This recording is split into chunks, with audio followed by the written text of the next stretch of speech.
I know many of you have been playing for years, but still can't improvise. And what I will show you today might be the reason why. Start improvising using the pulse of the tune. Let me explain.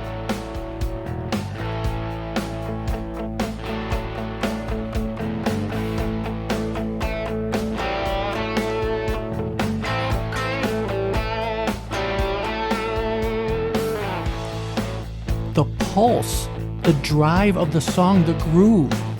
Use your right picking hand and dig in that way. I'm just riding on the A note of the A minor pentatonic scale.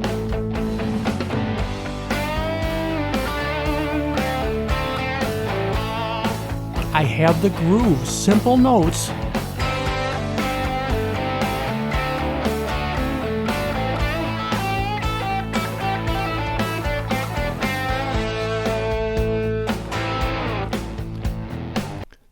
To be a better improviser, to be able to improvise freely, is not about learning more scales and knowing all the notes on the fretboard. It's about the feel, the rhythmic feel of the tune. And I want to give you some of that today. This is a backing track in the key of A, and I'll leave a link for this track because it's a blast, just kind of addictive to be able to improvise guitar solos over this track. A minor pentatonic fits great over this. We're going to keep that part of it simple today. A minor pentatonic.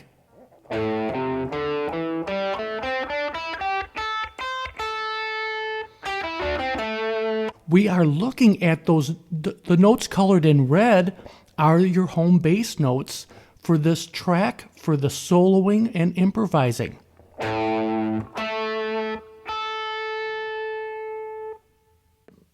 The pulse of this backing track is what you want to dig in with your right picking hand. I'm using all downstrokes because it's got this kind of percussive sound to it.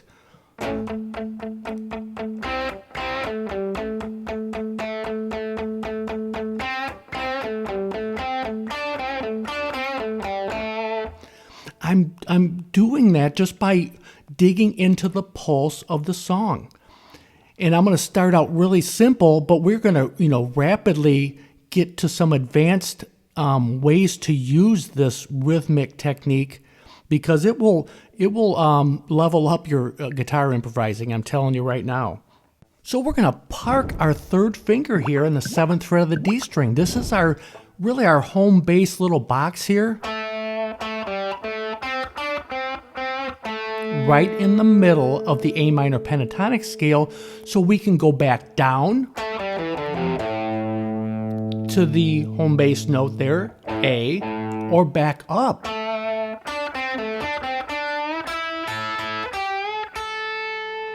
I'm going to break down all these licks coming up, but getting the rhythmic groove is what this lesson is about. Because I know a lot of you can't freely improvise because you're just doing this. And that's not improvising. Getting that rhythmic feel and having a direction that your notes are going in, which this home bass note gives you.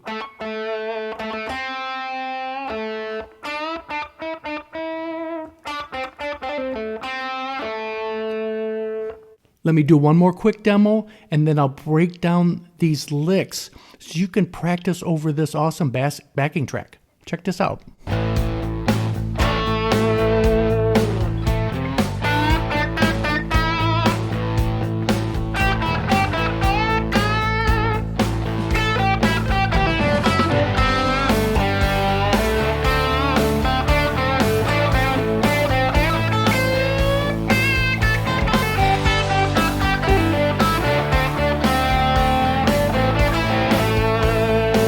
Repeating.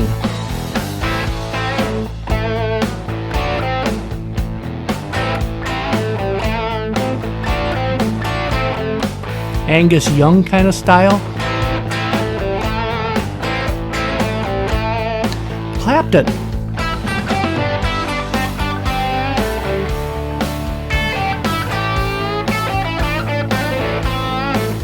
Billy Gibbons.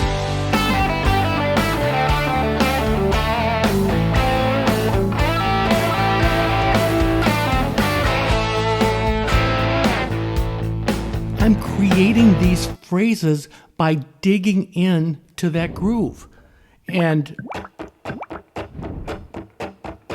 you would think you would just do that type of exercise to create rhythm for a rhythm part, but your lead playing also is this kind of chunky, especially with a track like this where it's some classic rock, classic blues rock.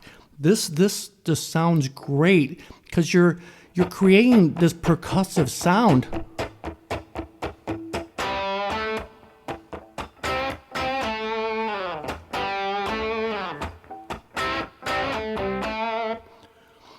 And I'm just easy notes. You know the notes already. 7th fret, 5, 7. Slight bend, and then 5 on the G. But if you hit it twice with that rhythm, it creates that kind of Angus Young type vibe.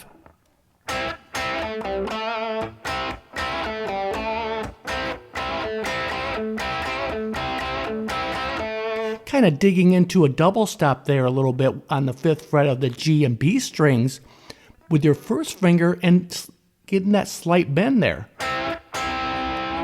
Then getting back to home base. And then also,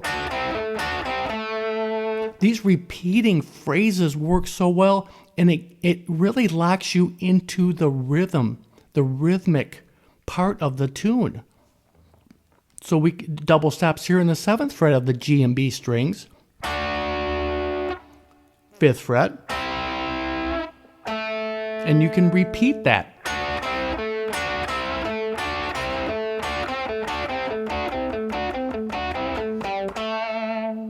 And these classic licks, I'm doing them in time though with the track. It's just not a random lick. You need to lock into the time. And some of the notes I'm playing, I'm still continuing with this rhythm.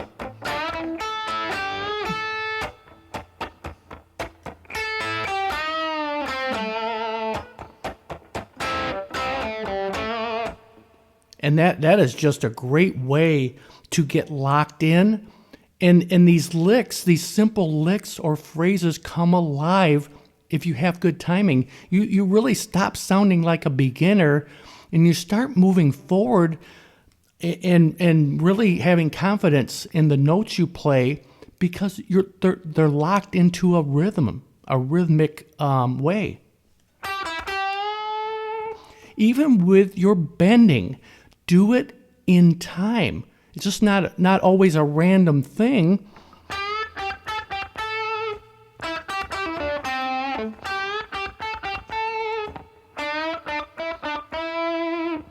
So you can bend on it would be the 8th fret of the B string, bending up to the A note. So you're really trying to hit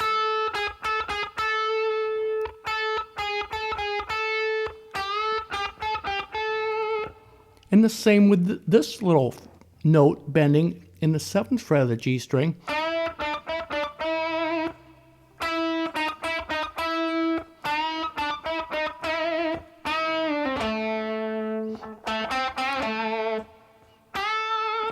And that Clapton type hammer on pull off.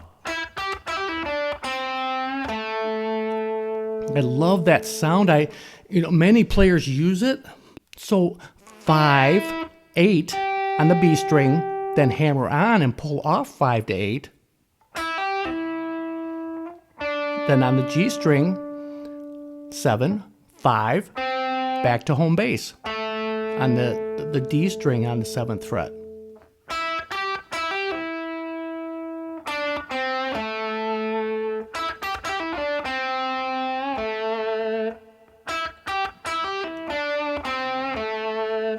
And using some simple sequences.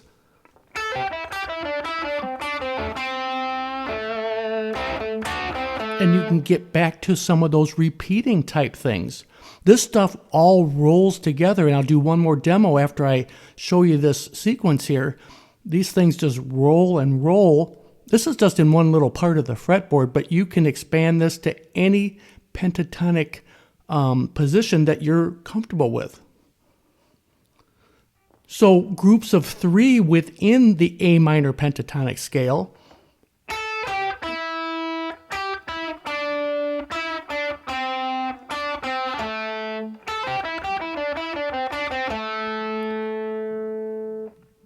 So the first group of 3, 5, 8, 5. Then 8, 5 on the B, 7 on the G string. 5, 7, 5 on the G. And then 7, 5 back to home bass.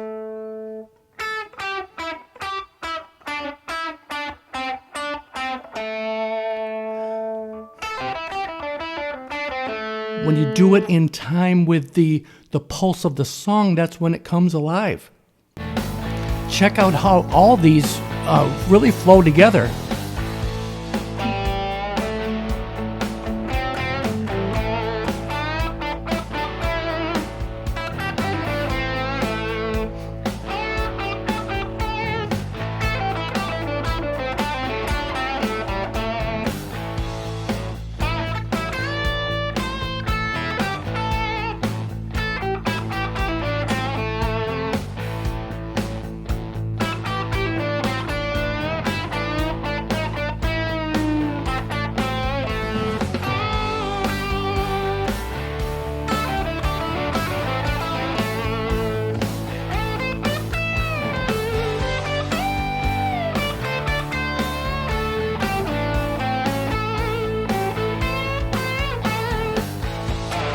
It's hard for me to stop, but I'm just trying to get my point across.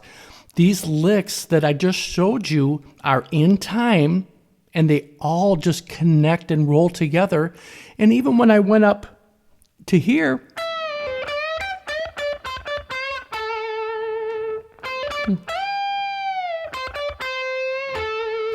kind of that Clapton kind of sound there. You have the home bass note is here in the 14th fret of the G string. You have the whole pattern there, but I'd like to look at little blocks of notes around the root, the home bass note. And I guarantee most of our guitar heroes do the same. They're not saying I'm gonna go up to the 4th position here and then hit the third interval of the chord there. They're not thinking like that. They're looking at little groups of notes that sound good together within the song they're playing and have a good groove. So we're bending here in the 15th fret of the B string, then be 13, 15, 13, back to home bass.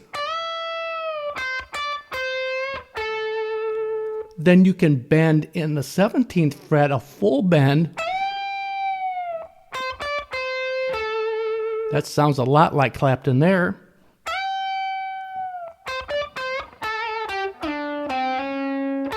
And adding that little major third slide is always good. That would be 10 to 11 on the D string and hitting home bass.